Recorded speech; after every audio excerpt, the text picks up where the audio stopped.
দোষ ধরবেন নিজের, অন্যের করবেন প্রশংসা, দেখবেন আল্লাহ তাআলা আপনাকে দুনিয়াতেও ইজ্জতওয়ালা বানাবে, আখিরাতেও ইজ্জতওয়ালা বানাবে। সুবহান আল্লাহ দিতে প্রস্তুত। আমরা চাইতেও জানি না, নিতেও জানি না, রাখতেও জানি না।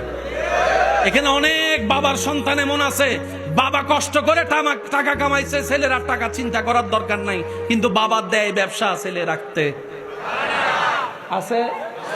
জোরে বলেন আছে। অনেক বাবা আছে নিজের টাকা দিয়া ছেলের বিদেশে লাইন করে দিছে, 2 সপ্তাহ পরে ফোন করে কয় ভাল লাগে না চলে আমো।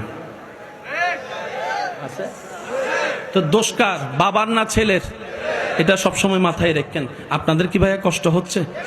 এবার আসেন, আজকে আমরা কোরআনকে একটু বুঝার চেষ্টা করব। পৃথিবীর মনে রাখবেন সমস্ত কিতাব পড়ার জন্য চামড়ার চোখের দরকার, কোরআনকে পড়ার জন্য অন্তরের চোখের দরকার।